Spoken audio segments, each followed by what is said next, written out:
Titik yang kedua mana? Titik kedua bagi limpa dengan usus besar, bagi 2. Bismillahirrahmanirrahim. Assalamualaikum warahmatullahi wabarakatuh. Waalaikumsalam warahmatullahi wabarakatuh. Alhamdulillahirrahmanirrahim. Wassalatu wassalamu ala asyrofil anbiya'i wal mursalin Sayyidina Muhammadin wa ala alihi washabihi ajmain, amma ba'du. Puji beserta syukur kita panjatkan kepada Allah Subhanahu wa taala. Alhamdulillah di kesempatan siang hari ini bisa kembali saya silaturahmi di Taman Ide ini. Berarti yang kedua kali. Yang kedua kali berada di sini dan tentunya mudah-mudahan tidak bosan-bosan. Kita terus belajar, kita terus menggali ilmu.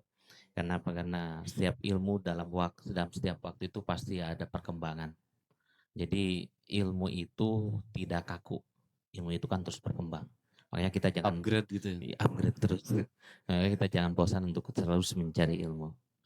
Salawat serta salam kita sampaikan kepada baginda Nabi besar Muhammad SAW, pada keluarganya, sahabatnya, dan seluruh umatnya yang setia sampai akhir zaman. Mudah-mudahan termasuk kita dalamnya, mudah-mudahan kita mendapatkan syafaat dari beliau di yaumil qiyamah. Amin ya rabbal alamin. Bapak-bapak dan ibu-ibu, sebelum saya menyampaikan tentang materi bekam simpul, terlebih dahulu saya mohon maaf yang sebesar-besarnya apabila nanti mungkin apa yang saya sampaikan ada kesalahan. Ya, cara menyampaikannya berbeda, Pak Haji ya. Karena kalau saya dengan Ustadz itu beda cara menyampaikan. Kalau Ustadz itu ketika menyampaikan itu seperti le mineral, Apa artinya? ada manis-manisnya. Kalau Ustaz Asep Seperti sebelak, pedas. Gitu ya. Iya, iya, iya. Jadi Bapak Ibu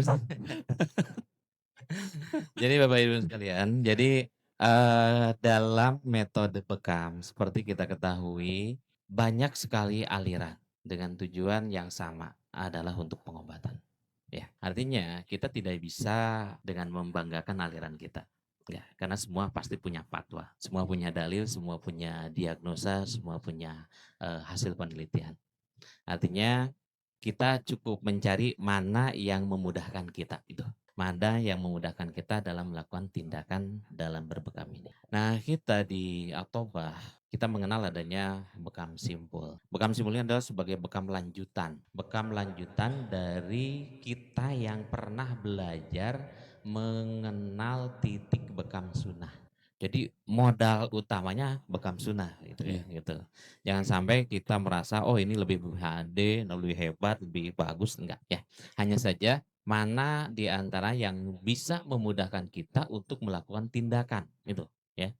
Bapak dan Ibu sekalian, di dalam bekam sunnah karena mungkin ini semua terapis ya, terapis semua ya. Artinya udah paham ya tentang ada yang belum paham, Bu? Oh, belum paham juga, Bu. Masya Allah. Insya Allah ya Bu ya, kita akan belajar sama-sama, sekaligus saya mengingat juga, kadang-kadang lupa Bu ya. Tuh, saya juga kalau misalkan tidak diingatkan ya lupa juga. Oh, gitu.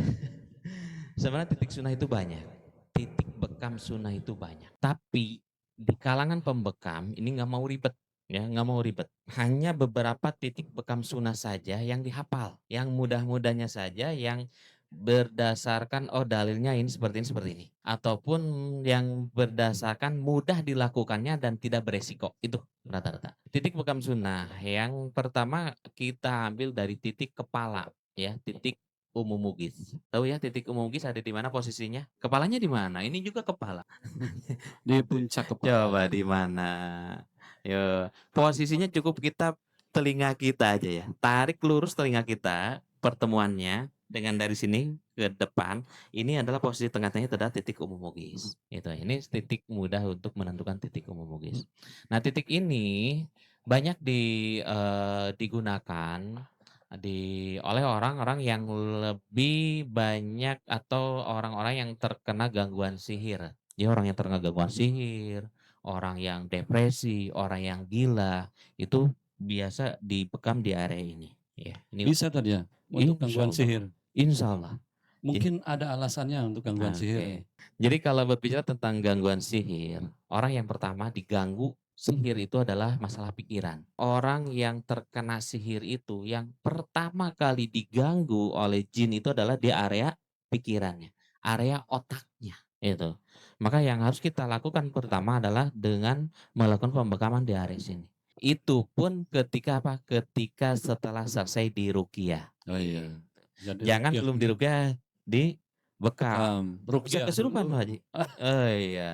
Iya Nah, iya. ini kasusnya bukan sekadar orang yang terkena sihir. Orang-orang yang biasa mengalap ilmu-ilmu yang tidak syar'i, ilmu-ilmu yang, ber apa, berkolaborasi dengan bangsa jin, ini ketika dibekam di area ini itu akan bereaksi, itu, ya. Jadi kita pahami dulu. Maka kalau kalau kita akan melakukan tindakan pembekaman butuhnya anamnesa di sini. Makanya ketika kita mau bekam tanya dulu pernah belajar ini itu, atau mungkin juga kalau sedang mengkonsumsi obat pengencer darah atau tidak, atau sedang dalam kondisi untuk perempuan menstruasi atau tidak, itu pun harus ditanya. Iya. Karena ini anamnesa perlu sebelum kita melakukan tindakan. Itu yang pertama adalah umum mugis. Yang kedua ahdain. Tahu ahdain di mana? Coba di mana sih ahdain deh? Punuk, ini punuk. Mana coba? Oke. Ah, dek Nah, Pak Haji Pak Haji mau belakang dulu. Nah, kita ambil. Ini biar biar mudah aja ya, kita sama-sama mengingatkan kembali. Adain ini posisinya Ibu ya, kita cukup ini ujung kepala, ujung rambut ini, ambil garis tengahnya. Ini kan ada cekuk ya. Nah, ambil garis tengahnya, posisinya ada di mana? Posisinya ada di kiri dan di kanan. Setengah senti dari garis ini atau 1 senti. Jangan sampai melebar ke sini, karena di sini ada area sensitif ya. Dibekam di sini, tiba-tiba kemana nih nggak ada pingsan. Nah itu ya. Jadi area ini, ya area ini ambil 1 senti atau setengah senti dari sini. Itu titik ahdain ya. Kopnya nggak usah yang besar, yang segede ibu jari aja, tempelin pek gitu ya. Kalau yang besar ya kena juga ke sini, ya gitu ya. Ini ahdain. Yang selanjutnya adalah al-kahil. Tahu al-kahil apa, Bu? Punuk ya, atau titik yang berada di area punduk bagaimana kita menentukannya? Cukup pasiennya suruh nunduk, nunduk Mang. Nah, ketika nunduk ini akan kelihatan ada benjolan sini. Nah, ini ada 2 titik sini. Ini satu di sini, area ini. Ini ada 2 titik untuk al-kahil. Jadi Ibu jangan bingung nanti, di mana ya al-kahil? Cukup pasiennya nunduk aja. Ini nanti kelihatan di sini ada benjolan di sini. Ini adalah titik al-kahil. Nah, kemudian yang selanjutnya adalah katifain. Apa itu katifain? Pundak. Nah, ini pundak. Posisinya ada di mana? Nah, ini posisinya juga harus jangan terlalu ke sini, jangan terlalu ke sini. Posisi ingat dari urat sini, nih, di sini ya, ambil garis lurus di sini. Nah, ini garis lurusnya ke sini. Berarti posisinya ada di sini, ya. Ini untuk katifain. Oke, calik, Pak. Kita nggak bahas itu. iya. Oke, itu adalah gambaran tentang titik bekam sunnah, walaupun masih banyak. Nah, kelemahan kita adalah ketakutan kita. Kita terlalu takut ketika kita akan melakukan pembekaman. Takut salah, ya. Padahal jangan takut salah, ya. Kenapa? Karena kalau kita misalkan nggak salah, kita tidak tahu mana yang benar. Benar, Pak? Betul. Jadi artinya kita harus tahu dulu yang salah, ya. Kalau misalnya kita, oh salah, dampaknya apa ketika salah? Insya Allah titik bekam area punggung sini adalah titik aman, Bu. Kalaupun salah insya Allah lah, gitu ya. Nggak Gitu ya. fatal. Nggak apa-apa, nggak fatal, ya. Artinya ini adalah titik aman. Hanya saja kita tetap harus tahu titiknya yang tepat, gitu ya. Nah, saya kasih tahu ini supaya supaya nanti Ibu pada saat mau bekam itu nggak ragu-ragu, takut salah di mana ya, gitu. Nah itu. Nggak jadi bekam. Akhirnya nggak jadi bekam, gitu ya. Area belakang punggung itu area terluas untuk melakukan pembekaman, ya, area terluas. Kecuali nggak boleh geser-geser di area limfatik. Area limfatik itu area di mana kita tidak boleh melakukan pembekaman. Tahu nggak area limfatiknya di mana? Oke, area limfatik, wah Haji berdiri. Nah, ketika area limfatik ada di area ini, sejajar ketika tangan kita ke bawah. Ketika dibuka, posisi area limfatik ada di area ini, garis. Ini area yang tidak boleh dilakukan pembekaman. Gitu ya, Bu, ya. Nah, jadi Ibu udah punya dasar, oh ini aman, aman, yang penting jangan di sini. Itu ya, Bu. Ini kuncinya biar nanti nggak ragu-ragu. Ya, kita belajar aman tapi santai gitu ya. Nah, itu area limfatik yang kita tidak boleh melakukan pembekaman. Oke. Nah, Bagaimana dengan titik bekam simpul? Apa sih tujuan bekam simpul itu? Ya, tadi disampaikan oleh Ustadz Abu Ihsan, di antara titik bekam apa manfaat dari titik bekam simpul itu adalah kita melakukan pembekaman di area organ yang lemah, bukan di area keluhan. Ingat, bukan di area keluhan. Sakit kepala, sakit kepala kan? Ini kepala kan? Nah, topi. Nah, ini sakit kepala, kita mau dibekam di mana? Belum tentu di kepala, belum tentu, tapi ada area titiknya. Kelemahannya apa sakit kepala ini? Apakah sakit kepalanya itu karena jantungnya, karena parunya, ataupun karena lambungnya? Jadi kita tidak harus membekam di area kepala. Cukup, oh karena tadi kita melakukan diagnosa, kita tahu, oh beliau sakit kepala itu karena memang ada permasalahan dengan lambung, gitu. Jadi tidak usah dibekam di area kepala, area lambungnya, titik lambungnya. Nah itu, fungsi dari titik bekam simpul, memudahkan. Jadi biar nanti Ibu, "Aduh di mana nih bekamnya?" Nah itu. Makanya ketika kita sudah paham tentang diagnosa, insya Allah nanti belajar ya, belajar menganamnesa, mendiagnosa. Jadi ibu-ibu nanti cari pasangan masing-masing, kemudian lidahnya dipoto. Nah, ibu diagnosa temannya misalkan, "Oh ibu mah ini ada permasalahan di area limpa, anginnya tinggi," misalkan seperti itu. "Oh ibu mah misalkan ini ada permasalahan di area lambung," padahal keluhannya bukan sakit lambung, padahal keluhannya mungkin karena, area otot di kakinya. Nah itu bisa seperti itu, ya. Nanti akan ketahuan dari mana, dari organ lidah, gitu. Nah, kemudian yang dari titik bekam simbol ini, kita akan memudahkan atau mempercepat proses kesembuhan, gitu. Mempercepat proses kesembuhan dari klien kita, dari pasien kita. Tanpa mungkin kalau bekam sunnah, rata-rata saya yakin ya, rata-rata orang melakukan bekam sunnah itu, mereka hanya melakukan bekam sunnah tapi tidak paham tentang manfaat dan fungsinya. Benar ya Pak Haji? Betul. Mungkin 50%. Ya apalagi yang belajarnya baru dasar aja. Ya, itu. Walaupun dari setiap titik itu ada manfaatnya ini untuk ini untuk ini, sama saja ya. Nah itu. Nah kemudian dari titik simpul inilah kita akan memudahkan untuk melakukan pembekaman terhadap pasien kita tanpa harus banyaknya tanpa harus banyaknya titik. Ya. Ya, Pokoknya mah nggak banyak, nggak manjur gitu. Nggak itu seperti itu. mitos. Mitos ya. Darahnya nggak banyak berarti nggak manjur juga, itu mitos. Ya, jadi intinya kita pahami dulu titiknya, gitu, Kak. Nah, baik Bapak dan Ibu sekalian, Boleh dijelaskan dulu titiknya. kita akan mempelajari dulu titik bekam simpulnya. Kalau kemarin sempat saya terangkan di sini tapi selintas saja. Silakan Bapak dan Ibu gambar dulu gambar punggung. Bingung Bu gambar punggung? Ya, ini aja nih.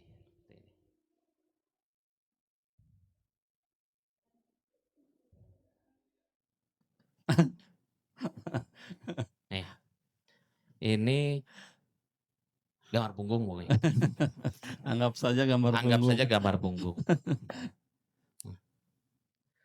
Ketika kita mau melakukan, bekam titik simpul, ya, setelah kita menganamnesa, mendiagnosa dari pasien, ya, ini yang paling mudah menentukan titik bekam simpul itu adalah dengan teknik atau metode bagi 2, ya. Apa tadi yang dibagi dua? Nah, metode bagi 2 apa gitu? Metode atau teknik bagi 2 itu adalah kita menentukan titik awal dan titik akhirnya dulu, ya.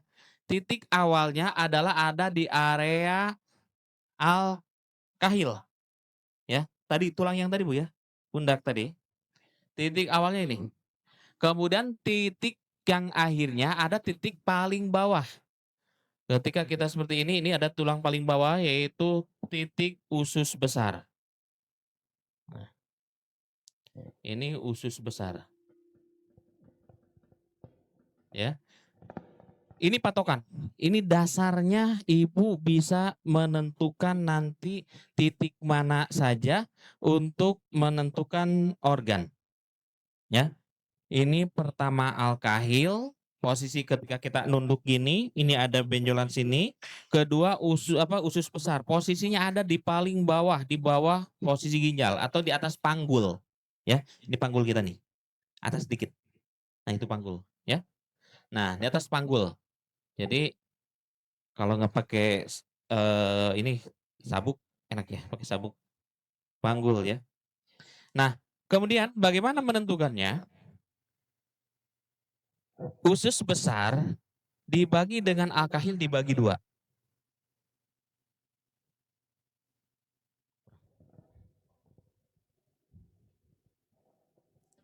Nih, usus besar dibagi dengan alkahil dibagi 2. Ya. Ya, tentukan alkahil usus besar dibagi 2. Maka ketika usus besar dan alkahil dibagi 2, pembagi ini adalah organ limpa. Ya. Pembaginya adalah organ limpa. Jadi penentunya gini ya, Bu. Nunduk dikit tuh. Nah, ketika nunduk ini ada benjolan ya. Benjolan. Ini area usus besar itu ini dari panggul ya, panggul bawah ya. Sebelum ke area ini area bokong ya. Ini panggul bawah. Ini dibagi 2, di sini berarti posisinya. Ini adalah area limpa. Nah, jadi kuncinya gitu, bagi 2. Ketika ketika alkahil dibagi 2 dengan usus besar, maka muncul limpa. Oke, tuh, yang pertama. Yang kedua, kita tentukan titik yang kedua. Titik yang kedua mana? Titik kedua bagi limpa dengan usus besar. Bagi 2. Ya. Limpa dengan usus besar dibagi 2. Jadi apa di sini? Pokok jadi apa? Jadi lambung. Nah, jadi ketika tadi limpa dibagi dengan usus besar, itu adalah titik lambung. Oke. Kemudian lambung dengan usus besar bagi lagi. Jadi apa? Jadi ginjal. Ya. Nih, ini kalau kita garis ambil gini, posisinya ada ini tulang belakang. Gitu ya. Nah, kemudian mana lagi yang belum ketahuan? Yang belum ketahuan adalah dari lambung ke limpa dibagi 2. Jadi apa? Liver. Bisa liver, bisa empedu sini. Titiknya sama. Ya. Jadi gini. Kuncinya ya, biar nggak pusing.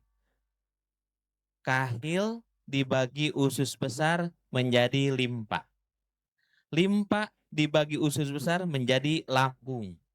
Lambung dibagi usus besar menjadi ginjal. Limpa dibagi lambung menjadi liver.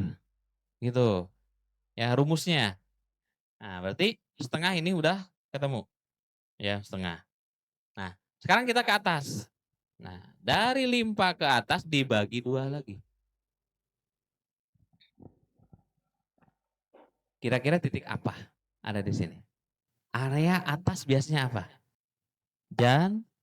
Jantung. Oke. Jadi pembagi limpa dengan kahil adalah jantung. Nih, ya. Nah, kemudian jantung dengan limpa dibagi lagi menjadi apa? Jadi apa? Menjadi paru-paru. Ini mudah. Kita menentukan titik bekam dalam tubuh seseorang, dalam tubuh pasien kita. Ini paling mudah. Tapi kalau misalkan kita tidak tahu teknik ini, bingung nantinya. Mana ya titiknya? Tapi ketika kita sudah Oh ini nih, pokoknya area paling bawah ini ya Bu ya, bagi 2 dengan ini, dengan kahil, bagi 2 udah pasti ini adalah titiknya titik limpa, itu. Limpanya dibagi dengan usus besar udah pasti jadi lambung. Lambungnya dibagi 2 dengan usus besar menjadi ginjal.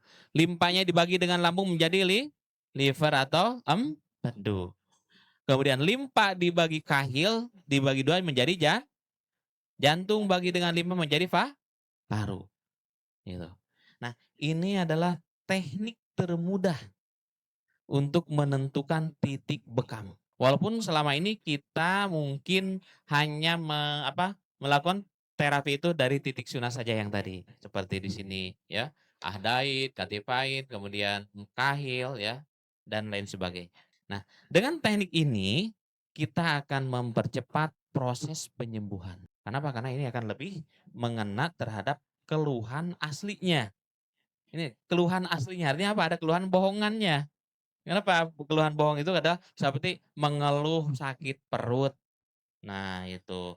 Bisa saja permasalahannya bukan di lambung, tapi di usus besar. Jadi jangan di lambungnya, berarti di usus besarnya, ya. Kemudian mengeluh misalkan karena gangguan kulit. Coba kira-kira kalau gangguan kulit, di bekamnya apa? Rambutnya rontok, gangguan kulit, kulitnya kasar. Kira-kira gangguan apa? Gangguan paru-paru. Ketika gangguan paru-paru, maka titik bekamnya tadi bagi lagi. Kahilnya dibagi dengan usus besar, dapat limpa. Nah, ketika udah limpa nggak usah cari ke bawah, ke atas. Limpanya dibagi dulu 2, jadi jantung. Oh, ini jantung. Jantung berarti di bawah jantung berarti ada paru-paru, gitu, ya. Nah, jadi yang kita pahami adalah pertama adalah diagnosanya dulu, untuk kita bisa melakukan tindakan seperti ini. Nah, bagaimana kan kita diagnosanya belum paham, belum bisa apakah kita boleh melakukan tindakan ini atau bagaimana baiknya, itu kan menjadi pertanyaan kan? Oke, kalau misalkan kita tidak mampu melakukan diagnosa dengan tepat, ya, maka lakukanlah titik bekam sunnah. Itu aman, ya, titik bekam sunnah. Ini hanya untuk orang-orang yang memang sudah paham dari gangguan atau gejala-gejalanya, ya. Nah ini adalah titik bekam simpul, sering disebut dengan titik bekam simpul satu. Berarti masih ada lagi ya? Masih ada lagi. Oke.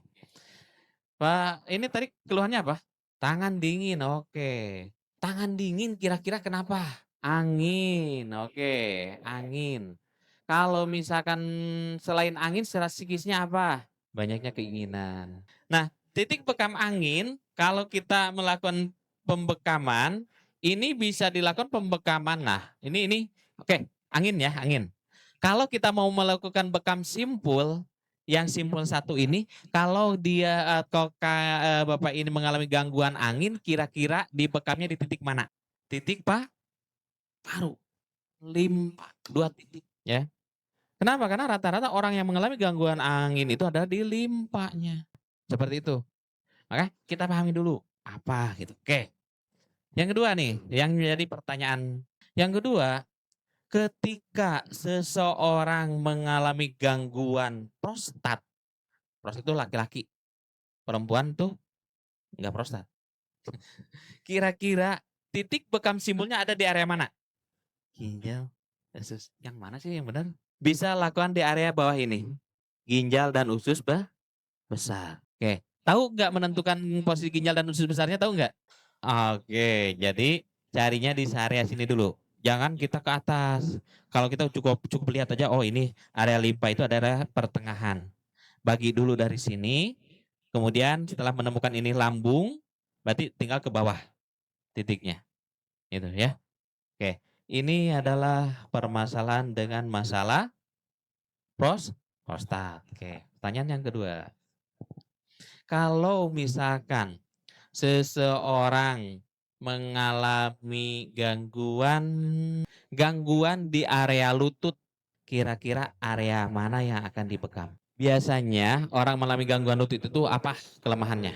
Orang yang mengalami gangguan area lutut itu, dia lebih cenderung mengalami gangguan organ dada, jantung dan paru. Paja jauhnya tina tuur kana dada, dipegang. Nah, padahal kita gimana, kita intinya memperbaiki organnya yang lemahnya, yang rusaknya. Dia sakit lututnya itu kenapa? Karena ada permasalahan dengan orang gangguan paru-paru. Orang yang mengalami gangguan paru-paru dia pasti akan cepat lemas, bengek, nanjak dikit aja lututnya bunyi kretek-kretek gitu ya.